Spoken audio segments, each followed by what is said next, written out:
अस्सलाम वालेकुम। I am Kashif Babar.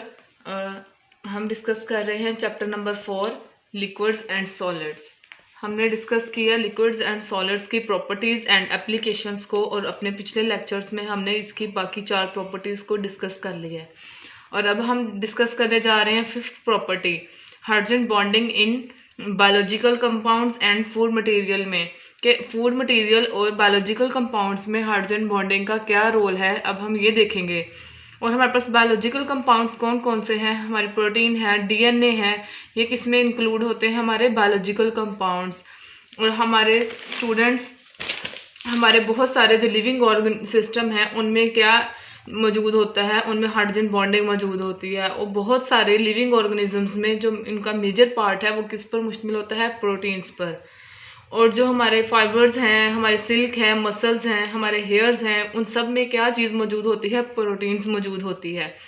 और एक्चुअली प्रोटीन क्या है, जो प्रोटीन है वो लॉन्ग चेन है किस अमाइनो एसिड्स के, the long chain of amino acids is a protein. और ये लॉन्ग जो चेन है अमाइनो एसिड्स की, ये क्या हुई होती है, कॉयल हुई होती है, इसने अपने आप को कॉयल किया होता है। और इस तरह ये एक हमारे पास क्या बना देते हैं, हमारे पास एक स्पाइरल बना देते हैं जिसको हमने हेलिक्स कहा है। ये हमारे पास क्या मौजूद है, एक हेलिक्स। अमाइनो एसिड्स जब एक टर्न करते हैं, हर एक टर्न लेते हैं ये, तो इसका हमें क्या बना देते हैं, एक स्पाइरल बना देते हैं, वन स्पाइरल। और एक स्पाइरल से हम क्या कहते हैं, हमारे पास क्या बन गया, एक हेलिक्स स्ट्रक्चर बन गया। स्टूडेंट्स, ये जो अमाइनो एसिड्स की चेन 1 बाय 1 ये टर्न ले रही है, और ये या तो राइट हैंडेड हो सकता है या तो फिर क्या हो सकता है, लेफ्ट हैंडेड, इस तरह से। ठीक हो गया, या तो राइट हैंडेड है या लेफ्ट हैंडेड है। और अब इस स्ट्रक्चर में हाइड्रोजन बॉन्डिंग कहाँ पे मौजूद है, जब हमारे पास अमाइनो एसिड्स है, अमाइनो एसिड्स का हमारे पास क्या मौजूद हैं, 2 फंक्शनल ग्रुप, कार्बोनाइल ग्रुप हमारे पास मौजूद है और हमारे पास अमाइन ग्रुप मौजूद है। स्टूडेंट्स, जब अमाइन ग्रुप और कार्बोनाइल ग्रुप जो अमाइनो एसिड्स की चेन के आमने सामने आते हैं तो उनके अंदर क्या आ जाती है, हाइड्रोजन बॉन्डिंग। जैसे कार्बोनाइल ग्रुप मौजूद है, अब यहाँ पे अमाइन है, ये दोनों आमने सामने हैं, तो जो कार्बोनाइल का ऑक्सीजन है हाईली इलेक्ट्रोनेगेटिव, ये अमाइन के जो हाइड्रोजन है उसके साथ क्या करेगा, हाइड्रोजन बॉन्डिंग करेगा, यूं। इसी तरह जहाँ जहाँ ये आमने सामने आएंगे तो उनमें क्या हो जाएगी, हाइड्रोजन बॉन्डिंग हो जाएगी। ये ब्लू से जो मैं रिप्रेजेंट कर रही हूँ ये क्या है, हाइड्रोजन बॉन्ड। ये हाइड्रोजन बॉन्ड इस तरह एक हमारे टर्न को दूसरे टर्न के साथ जोड़े रखता है। इस तरह ये प्रोटीन की स्ट्रक्चर जो है वो स्टेबल रहती है। इसकी स्ट्रक्चर को बरकरार रखने के लिए हाइड्रोजन बॉन्डिंग जो है वो बहुत ज़रूरी है। अब हमारे पास क्या है, डीएनए।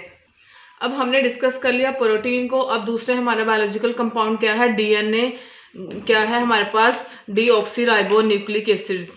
स्टूडेंट्स, डीएनए जो हमारे सेल की फंक्शनिंग परफॉर्म करने में बहुत इंपॉर्टेंट जो है वो रोल अदा करता है।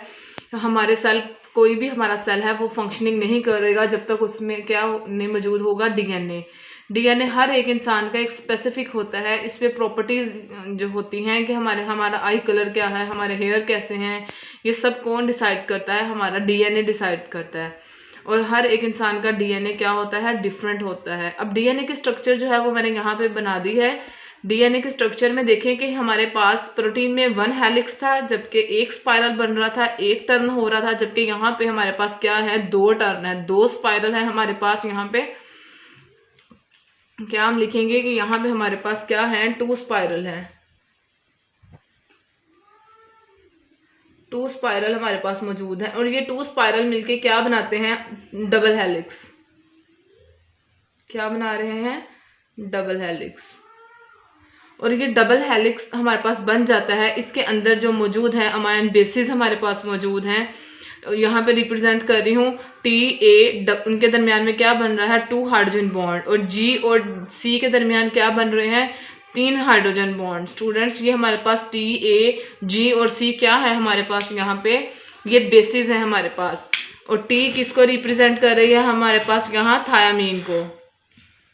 जबकि जो हमारे पास A है वो किसको रिप्रेजेंट कर रही है, टी किसको रिप्रेजेंट कर रहा है, थायामीन को, जबकि जो ए है वो किसको रिप्रेजेंट कर रहा है, एडेनिन को। इसी तरह जो हमारे पास सी है वो किसको रिप्रेजेंट कर रहा है, साइटोसिन जो हमारे पास है बेस, और जी किसको रिप्रेजेंट करता है, ग्वानिन को। जो हमारे पास टी ए है ये आपस में हमारे पास बॉन्ड बनाएगी, जबकि सी और जी हमारे पास क्या बनाएंगी, बॉन्ड, आपस में बॉन्ड बनाएंगी। स्टूडेंट्स इसको याद रखने के लिए आप कह सकते हैं एट जी सी, मतलब ए और टी के दरमियान में बॉन्ड बनेंगे, जबकि जी और सी के दरमियान में बॉन्ड बनेंगे। क्या है हमारे पास, डबल बॉन्ड या ट्रिपल बॉन्ड बन रहा है, और ये क्या, कौन से बॉन्ड है, हाइड्रोजन बॉन्ड है। स्टूडेंट्स ये बताने का मकसद ये है कि हमारे पास जो बेसिस हैं वो आपस में एक जो है वो जुड़ी रहती हैं, आपस में कनेक्शन होता है उनका, और ये स्ट्रक्चर मेंटेन रहती है किसकी वजह से, सिर्फ और सिर्फ हाइड्रोजन बॉन्डिंग की वजह से।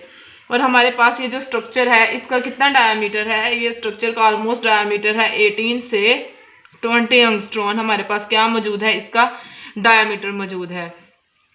इसी तरह फूड मटेरियल की बात करते हैं। फूड मटेरियल में ग्लूकोज हमारे पास आ जाता है। ये फूड मटेरियल मोस्टली हमारे पास कार्बोहाइड्रेट्स आ जाते हैं, जिसमें हमारे पास ग्लूकोज है, हमारे पास फ्रुक्टोज है। ग्लूकोज की जो स्ट्रक्चर है यहाँ पे, उसके स्ट्रक्चर में आप देखें कि हाइड्रोक्सल ग्रुप मौजूद है। अब हाइड्रोक्सल ग्रुप मौजूद है तो इसका मतलब है हमारे पास इलेक्ट्रोनेगेटिव एटम मौजूद है, ऑक्सीजन, और हमारे पास क्या होगा, यहाँ पे हाइड्रोजन बॉन्डिंग होगी। इसी तरह फ्रुक्टोज के स्ट्रक्चर को देख सकते हैं, इसमें भी हमारे पास क्या होगी, हाइड्रोजन बॉन्डिंग होगी, जिसकी वजह से इसका स्ट्रक्चर जो क्या होता है, मेंटेन रहता है।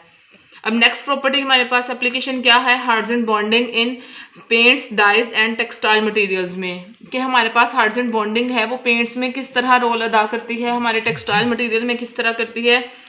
जो हमारे पास पेंट्स होते हैं ना, वो क्या, उसकी नेचर क्या होती है, हमारे पास जो पेंट्स होते हैं उसकी नेचर होती है स्टिकी, वो चिपकने, उसकी क्या नेचर होती है, स्टिकी, और उसका वो, और या तो वो क्या होते हैं, एडहेसिव प्रॉपर्टी रखते हैं। एडहेसिव प्रॉपर्टी है उसकी, कि चिपकने वाली प्रॉपर्टी है उसकी, वो चिपक जाती है। जैसे स्टूडेंट्स हमारे पास यहाँ एक दीवार है, ये हमारे पास एक दीवार है, इसको हम पेंट करना चाहते हैं तो हम इसको, इसकी दीवार के साइड पे हम क्या लगाते हैं, हम इसके ऊपर पेंट करते हैं, और पेंट इस दीवार के साथ चिपक जाता है। ये क्यों चिपकता है, क्योंकि इसके अंदर हाइड्रोजन बॉन्डिंग मौजूद होती है। ये एडहेसिव और स्टिकी प्रॉपर्टी इसकी किसकी वजह से है, सिर्फ और सिर्फ हाइड्रोजन बॉन्डिंग की वजह से है। इसी तरह ये हाइड्रोजन बॉन्डिंग की वजह से, इसीलिए ये अपना फंक्शन जो है वो परफॉर्म करते हैं पेंट्स। ये सारी नेचर इसकी सिर्फ और सिर्फ हाइड्रोजन बॉन्डिंग की वजह से है। इसी तरह जो हमारे पास मौजूद है, ग्लू है, हमारे पास हनी है, जो हमारे पास ग्लू है, हमारे पास हनी है, इन सब की क्या प्रॉपर्टी है, इन सब की प्रॉपर्टी भी स्टिकी है। और स्टिकी क्यों है, क्योंकि इसमें क्या मौजूद है, हाइड्रोजन बॉन्डिंग। और इसी तरह हमारी टेक्सटाइल मटेरियल्स में क्या इसका रोल है, हाइड्रोजन बॉन्डिंग का। हमारी टेक्सटाइल इंडस्ट्रीज में हमारी कॉटन है, हमारे पास सिल्क है, सिंथेटिक फाइबर्स है, हम कपड़ों के लिए ये सारे की सारी चीज़ें इस्तेमाल करते हैं फॉर क्लॉथिंग के लिए। और ये जो हमारे पास सिल्क, फाइबर, ये सारी चीज़ें हैं, हमारे पास सिल्क है, फाइबर है, और हमारे पास कॉटन है, ये सारी की सारी क्या हैं, ये सारी की सारी जो है इसमें हाइड्रोजन बॉन्डिंग मौजूद होती है। इसके अंदर जो है, जो इसका थ्रेड है, जो इसका धागा है, इन सब चीज़ों में जो इस्तेमाल होता है उसके अंदर क्या मौजूद होती है, हाइड्रोजन बॉन्डिंग। अब इसके थ्रेड के अंदर क्या है, हाइड्रोजन, थ्रेड के अंदर क्या मौजूद है, इसके हाइड्रोजन बॉन्ड, थ्रेड के अंदर हाइड्रोजन बॉन्ड है। और हाइड्रोजन बॉन्ड क्यों है, क्योंकि ये थ्रेड को, जो हमारा धागा है, उसको क्या देता है, रिजिडिटी। अब रिजिडिटी क्या है, ये रिजिडिटी हमारे पास उसको मजबूती देती है, उसकी टेंसाइल स्ट्रेंथ को बढ़ाती है। अब टेंसाइल स्ट्रेंथ को बढ़ाने का मकसद क्या है यहाँ पे, मतलब हमारे पास जो धागा है, हम देखना चाहते हैं हमारी सिल्क है, हमारा जो भी कपड़ा है, उसकी मजबूती कितनी है। जितना वो फ्लेक्सिबल होगा, हम फोर्स लगा रहे हैं कपड़ों के ऊपर, तो क्या होता है कि वो कपड़ा फट तो नहीं जाता। ये उसकी टेंसाइल स्ट्रेंथ को, जो हाइड्रोजन बॉन्डिंग है, वो बढ़ाती है। जितना कपड़े के अंदर फ्लेक्सिबिलिटी, उसकी मजबूती होगी, उतनी ज़्यादा हम कह सकते हैं कि इसके अंदर हाइड्रोजन बॉन्डिंग मौजूद है। स्टूडेंट, इसीलिए तो फिर हमारा कपड़ा जो है वो नहीं फटता, क्योंकि हमारे उसके अंदर था धागा मजबूत है, उसके अंदर हाइड्रोजन बॉन्डिंग स्ट्रॉन्ग है। इसी तरह ये सारी के सारी हाइड्रोजन बॉन्डिंग हमारी टेक्सटाइल इंडस्ट्रीज में भी अपना रोल अदा करती है। स्टूडेंट्स, यहाँ पे हमारी प्रॉपर्टीज़ एंड एप्लीकेशंस का एंड हो गया है। हमने 5th और 6th प्रॉपर्टी भी डिस्कस कर ली। इसके अलावा हमने अपनी जो प्रॉपर्टीज़ थी, हमारे पास थर्मोडायनामिक प्रॉपर्टी फर्स्ट थी, और उसके अलावा हमारी सोलेबिलिटी की एप्लीकेशन थी, स्ट्रक्चर ऑफ आइस था, क्लींजिंग एक्शन था सोप का, और 5th नंबर पे बायोलॉजिकल कंपाउंड और फूड मटेरियल में हाइड्रोजन बॉन्डिंग, और 6th में हमारे पास था पेंट्स और टेक्सटाइल इंडस्ट्रीज में हाइड्रोजन बॉन्डिंग का क्या रोल है। तो स्टूडेंट्स, हमने इस लेक्चर में क्या क्या डिस्कस किया, 5th प्रॉपर्टी को, प्रोटीन को, डीएनए को, फूड मटेरियल को, और 6th में हमने क्या किया, अपने पेंट्स में और अपने जो टेक्सटाइल इंडस्ट्रीज थे उसमें डिस्कस किया। ओके स्टूडेंट्स, अल्लाह हाफिज़।